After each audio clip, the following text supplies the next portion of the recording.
Hubert du Bedou, c'est une très belle énigme en sciences politiques. C'est une énigme pour plein de raisons. Ce rayonnement d'un personnage qui n'a jamais affiché un appétit pour le pouvoir explicite, une personne qui arrivait à cristalliser des gens d'origine, de milieux et de combats très très différents. Et cette journée, elle nous a permis d'entrevoir la complexité du personnage. Il y a une formule chimique, avec Hubert du Bedou.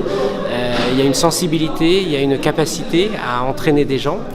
Et pour moi, ça fait partie des énigmes de sciences politiques où, avec des critères rationnels, il nous manque des éléments. Il faut aller piocher sur des éléments plus sensibles. On a eu des coups de cœur extraordinaires sur du Bedou qui ne sont pas tellement compréhensibles. On a donc une empreinte du personnage qui reste un peu un mystère.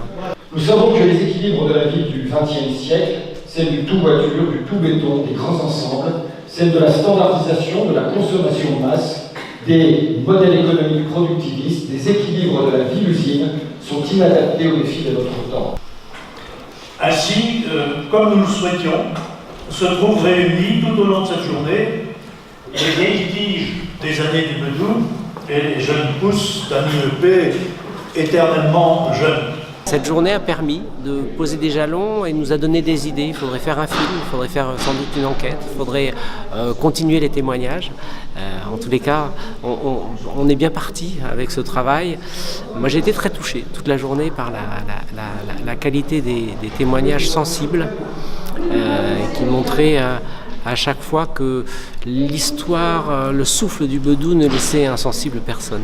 Cette journée d'études sur Hubert du Bedou, la ville et la modernité en politique, pour nous c'est le vrai coup d'envoi des 70 ans de l'IEP. En plus, ça permettait d'associer des acteurs clés de nombreuses générations, depuis ceux qui, dans les années 50, 60, ont construit territorialement les politiques à Grenoble et dans l'agglomération grenobloise, et bien jusqu'aux étudiants qui sont en train, dans le cadre de leur cursus à l'IEP, bien finalement de se frotter à ces questions-là de l'action publique. Je pense que peu d'étudiants l'identifient dans toute l'étendue de son action, dont on va beaucoup parler, dont on a déjà commencé à parler. Et en ce sens, la journée d'aujourd'hui est tout à fait indispensable et précieuse, parce que ça va à la fois nourrir les enseignements, et puis ça va apporter des matériaux pour tous les étudiants qui veulent travailler et mieux connaître justement l'action d'Hubert du Bedou. Je pense que le choix de ce colloque qui évoque le passé qui était dynamique coïncide avec le dynamisme dont Grenoble a toujours fait part et dont Grenoble continue à se développer. Et je suis convaincue que l'utopie est nécessaire, même en politique. Utopie de la ville, utopie démocratique, utopie de la culture partagée. Qui est cet homme mystérieux qui a entraîné derrière lui autant de monde? En 3 phrases, en 3 mots, le recul que j'ai, c'est un officier d'une autorité, c'est un industriel qui vient du CNG, il a son organisation, et paradoxalement, alors que c'était un homme d'autorité agaçant et méprisant, j'allais dire, il a eu cette magie, on l'évoquait l'autre jour, notamment avec Pierre Mignon, de respecter tous ses interlocuteurs, même les petits, et lorsqu'il donnait sa parole, lorsqu'il donnait une mission à l'un ou l'autre, il écoutait jusqu'au bout. Et ça, c'est quand même extraordinaire. Au conseil municipal, j'étais le plus jeune. J'avais 35 ans à l'époque, j'étais le plus jeune. Et bien sûr, j'étais impatient, j'étais pressé. Et j'ai dit à des Bedou, allez, on y va à cette pitonisation. Et dit Bedou, monsieur le maire, ne soyez pas pressé. Je vous promets, on y arrivera, mais ne soyez pas pressé. Le premier adjoint, il s'appelait Gay, il était un emmerdeur de première.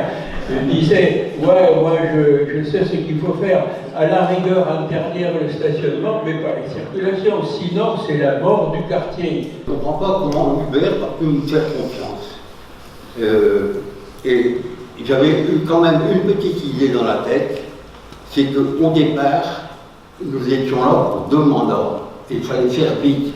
Nous étions, je dis entre nous, pas plus de 2 mandats, on laisse la place aux jeunes après.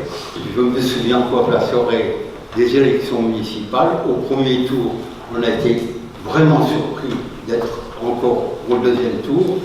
Et au 2e tour, on était vraiment surpris d'être élus. Les municipalités a joué pleinement de la carte de la Datar. Et la Datar s'inscrivait dans une conception de la modernisation qui ne visait pas à créer des entités régionalistes à la manière traditionnelle. Au plan de la politique de la ville, l'Allemagne, les pays scandinaves, y compris l'Italie, où les politiques urbaines étaient davantage développées, transport en commun, piétonisation des centres, et qu'il revenait à chaque fois avec des idées issues de ces voyages. Et je crois que mon père était très fier, très heureux de participer à cette aventure, mais c'était tellement foisonnant, tellement, on va dire, bouillonnant, que effectivement nous les enfants on l'a pas beaucoup vu.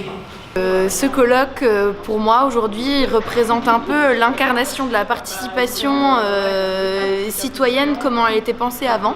Pour moi, c'est intéressant, Hubert du Bedou, parce que je m'étais jamais forcément interrogée sur comment la participation avait été pensée avant. Et on voit que dès ces années-là, ils avaient des pratiques novatrices et qui pourtant m'interroge moi en tant qu'étudiante dans les politiques sociales et puis plus particulièrement sur les questions de participation qui font l'actualité de nos collectivités. Voilà. Pourquoi vous pensez que Grenoble est prisonnière de son passé? Nous sommes tous prisonniers de notre passé. D'un point de vue philosophique, nous sommes tous prisonniers de notre passé. Et ce matin, j'avais donné quelques exemples justement de ces marques du passé du début du XXe par rapport à la période des années 60.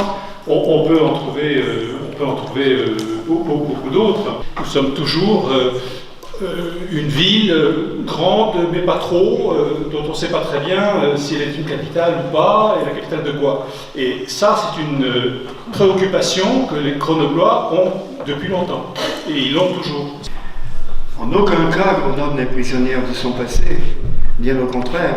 C'est toute l'image de ce qui s'est fait précédemment, qui est complètement ancré dans les mœurs et dans l'intelligence intellectuelle et économique du site grenoblois, à mon sens, mais plus large que Grenoble, métropolitain maintenant, et avec une intelligence de site qui, si on regarde bien, à la fois au plan national et au plan international, est assez remarquable.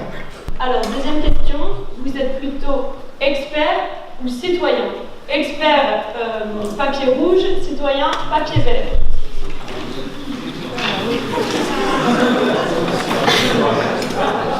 Marie-France qui a voté rouge. Évidemment experte. Moi je pense qu'il y a tellement d'hommes qui se sentent experts, il n'y a vraiment pas de quoi faire, que de temps en temps qu'une femme se sente expert, ça fait mal à personne. Moi j'ai voté également expert parce que je suis expert en tant que prisonnier des richesses du passé. On demandait à des élèves du Master VTS de participer au colloque du Bedou. Pour nous, c'était assez intéressant déjà dans le format de participer à un colloque. On avait totalement carte blanche sur ce qu'on pouvait faire et pour retranscrire un peu ce que signifie être étudiant et travailler sur du Bedou aujourd'hui. C'était aussi l'opportunité de mieux connaître une figure grenobloise qui est forte, qui nous intéressait, je pense, justement via les thématiques qui abordent notre master, qui sont en résonance avec tout ce que du Bedou a apporté comme idée, et avec cette idée aussi d'innovation, de modernité. L'action publique locale, la démocratie participative, ça c'est toutes des idées qui ont été insufflées par Hubert du Bedou et qui inspirent forcément politiques sociales et urbaines qui ont été menées jusqu'ici. Et qui nous intéressent. On voit pas forcément l'intérêt qu'a du Bedou en 2018, ce que ça peut apporter. Et c'était aussi intéressant pour nous de montrer que ça peut être un petit peu fun de parler du Bedou quand même. On essaie de tirer les leçons ensemble de ce qu'on a essayé, de ce qui n'a pas fonctionné. Le budget participatif aussi, une forme un peu nouvelle. Et je crois que c'est des formes en particulier sur le budget participatif qui permettent à des gens d'être des intermittents de la participation, c'est-à-dire de participer à un moment, de revenir, d'aller sur des choses très opérationnelles. Donc on a basculé en fait d'un mouvement tout militant, artisanal, pensé comme des empêcheurs de tourner en rond, voire des gens qui envoient un certain nombre de signaux parfois difficiles à prendre quand on est action publique, vers une participation citoyenne qui s'est institutionnalisée. Les élus d'après avaient une grande crainte du point de vue des unions de quartier. Et mon sentiment est que ces derniers temps, la multiplication des initiatives, et je vais terminer par quelque chose d'assez fort, dilue la force du débat citoyen et de la place des citoyens dans l'apport. On multiplie les instances. L'esprit du Bedou est-il toujours là? Je dirais oui, parce que j'ai animé une association dans le Zivaudan, dans la commune Saint-Igné, où à plusieurs reprises, j'ai fait référence aux dames et à la démocratie participative. Et quand j'interrogeais les gens, je leur disais mais pourquoi c'est si compliqué sur ce territoire-là? Les gens me disaient que c'est parce qu'on est un territoire qui est politiquement fractionné, il y a ces grandes villes communistes qui bloquent tout, c'est compliqué.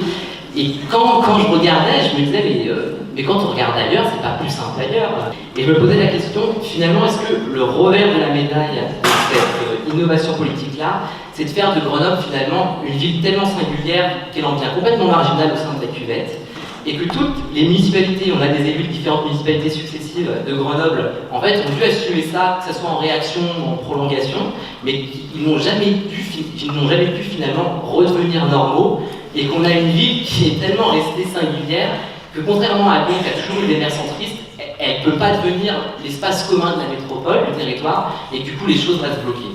Voilà.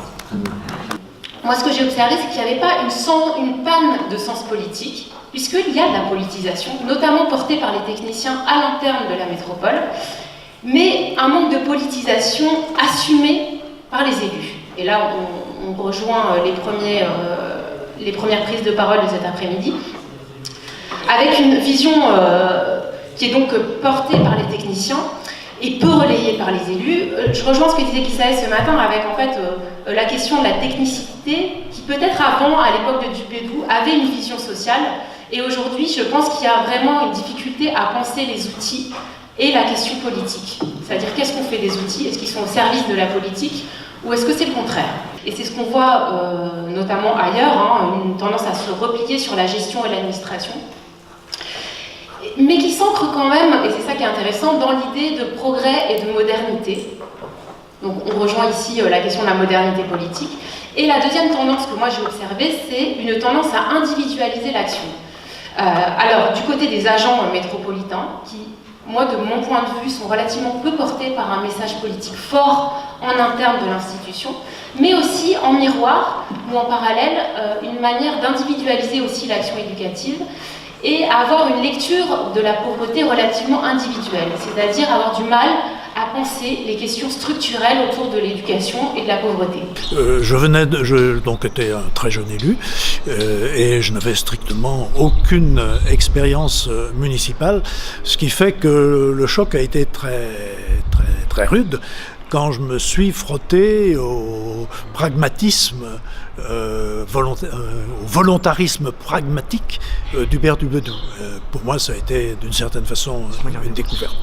Et Dubedou nous a convoqués dans son bureau, l'adjoint aux affaires culturelles et moi, et il nous a dit liberté totale de vos choix militants, mais évidemment, vous le faites à titre personnel, vous n'engagez pas la municipalité. J'ai trouvé ça remarquable parce que c'était de façon très claire, très lucide, une clarification sur le rôle du militant, le rôle de l'élu, et c'était une liberté, une grande confiance accordée à ses collègues élus. Donc la question qui va être posée pour conclure cette journée, c'est bien celle de savoir si, un, il y a un mythe, si deux, le mythe bouge encore, et s'il bouge, pour dire quoi. Et donc la question de la participation citoyenne qui est au cœur justement du modèle d'analyse des politiques de la ville, ça c'est un héritage d'un contexte territorial particulier qui est marqué par la présence du Vaudou et qu'on retrouve à Sciences Po. Aujourd'hui, est-ce qu'on peut dire que ces analyses du Vaudou sont toujours présentes dans la façon dont on construit, dont on fabrique l'action publique? Est-ce que vous avez senti le microcosme grenoblois dont on parle depuis un moment? C'est-à-dire, est-ce qu'en arrivant au conseil de développement, univers d'élus, univers de militants, univers d'associations, est-ce que vous avez senti un esprit d'élu grenoblois compliqué à comprendre? Est-ce que votre statut d'extérieur, on disait tout à l'heure en discutant, on nous a raconté beaucoup de personnes qui débarquent à Grenoble dans les années 60 et qui sont tout de suite adoptées par l'écosystème.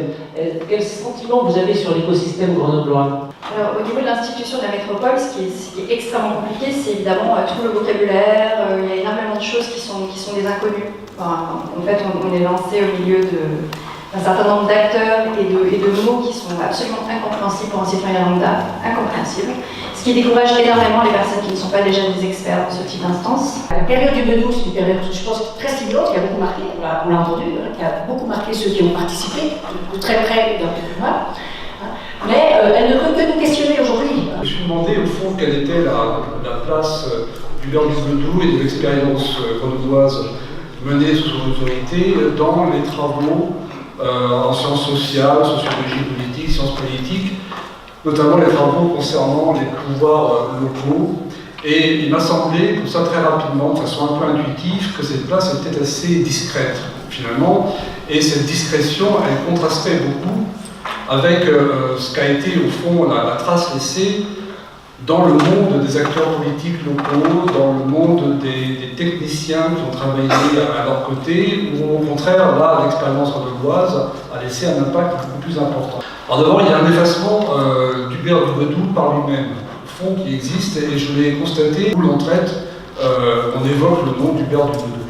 En fait, ce qui apparaît très majoritairement ici, c'est le président de la commission sur le développement social des quartiers. C'est lui qui apparaît en premier, très nettement, parce que la politique de la ville a fait beaucoup de travaux, et donc a été beaucoup commentée. Une gauche qui, au fond, en 81, est marginalisée, voire pratiquement humiliée. Enfin, c'est un peu le témoignage que vous avez donné de l'expérience du Père du Vaudou, qui, au fond, donc, est effacée là des équipes dirigeantes et qui, au fond, ne peut même pas triompher lorsque, quelques années plus tard, les valeurs ou des valeurs de la deuxième gauche sont finalement portées maintenant par ce qu'était la première gauche, notamment la question de la décentralisation, dont vous avez dit que finalement maintenant tout le monde la partage.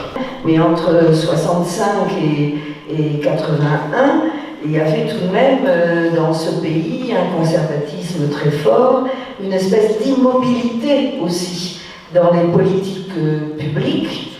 Et c'est ça que du Vaudou a fait bouger. Et il ne l'a pas fait bouger par des discours, ce n'était pas vraiment un homme de discours, en tout cas je n'ai pas beaucoup étudié ses textes, mais c'était un homme de réalisation. Et comme j'ai dit ce matin, des réalisations qui étaient portées par une utopie sociale et politique. J'avais ouvert la journée ce matin en disant que Jean-Philippe Motte, qui était un des organisateurs de ces rencontres, avait dit qu'il faut que la journée lui ressemble et lui plaise. Et on s'était dit, pour que ça lui ressemble et que ça lui plaise, il faut faire parler des gens qui l'ont aimé ou qui l'ont admiré ou qui ont été impactés par lui. Bernard disait, Dieu sait que cette équipe était diverse, il y avait tout de même des personnalités tout à fait différentes les unes des autres, mais le génie politique d'Hubert du Vaudou, c'est d'avoir su s'appuyer complètement sur cette équipe à laquelle il a fait une confiance, une sorte, pas de délégation de pouvoir, mais une délégation d'initiative. Pour tous ceux qui accèdent à des responsabilités gouvernementales, savoir réunir autour de soi des talents, leur laisser toute leur place et se saisir de leur capacité d'initiative, je pense que c'est une qualité fondamentale. Je l'ai dit, pour moi, il avait vraiment la stature d'un homme d'État Et j'ai très tôt beaucoup regretté qu'il n'ait pas pu embarquer notamment sur cette grande expérience qui était la gauche au pouvoir pour la première fois en 81. L'utopie, le volontarisme politique, le collectif. Et je trouve que là-dessus, on insiste beaucoup ce soir sur la personne, alors que je pense que la personne n'aurait pas existé sans le collectif qu'il a réussi à créer autour de cette action. L'écoute, l'humanisme, le respect, la confiance, la délégation. Alors, ce qui m'a frappé, c'est que l'homme du Bedou a été présent avec ses qualités sans même qu'on ait à parler de ses qualités. Une fois qu'on a dit qu'il est officier de marine, ben ça suffit de peut-être connaître. Or, l'honnêteté en politique, on a su par la suite que ce n'était pas une évidence. On le savait déjà un peu avant. Mais le fait que le successeur de Hubert du Bedou à la mairie de Grenoble ait fait l'objet de poursuites judiciaires et de condamnation pénale, c'est quand même quelque chose qui relève de l'inimaginable quand on vivait les années du Bedou sur ce qui allait se passer ensuite. On a là un homme, une équipe qui ont été extrêmement importants pour Grenoble. Extrêmement importants pour Grenoble. Si on interroge comme ça les Grenoblois en leur disant quelles sont les choses importantes à Grenoble, qu'est-ce qu'ils nous citent? Ils vont nous citer les Jeux Olympiques de 68. Certains un peu plus au courant vont citer les Compagnons de la Libération, Compagnons du Maquis, d'autres Exposition universelle de 1925 avec la figure de Paul Mistral, exactement. Et puis ça s'arrête là. Et je crois, mais parce que je vois Martine comme ça, qui est élue à la mémoire aussi à Grenoble, je pense, Martine, qu'il faut qu'on réfléchisse ensemble à ce qu'on pourrait faire pour rendre mémoire à Hubert du Bedou. La ville doit sans doute, et c'est notre responsabilité, à l'issue de cette journée, faire quelque chose. Je ne sais pas sur quelle forme il faudrait réfléchir. Hubert du Bedou, c'est une très belle énigme en sciences politiques. C'est une énigme pour plein de raisons.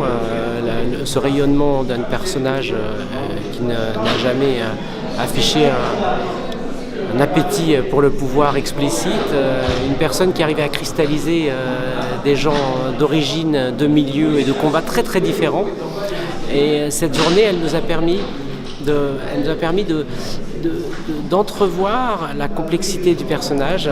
Il y a une formule chimique. Avec Hubert du Bedou. Il y a une sensibilité, il y a une capacité à entraîner des gens. Et pour moi, ça fait partie des énigmes de sciences politiques où, avec des critères rationnels, il nous manque des éléments. Il faut aller piocher sur des éléments plus sensibles. On a eu des coups de cœur extraordinaires sur du Bedou qui ne sont pas tellement compréhensibles. On a donc une empreinte du personnage qui reste un peu un mystère.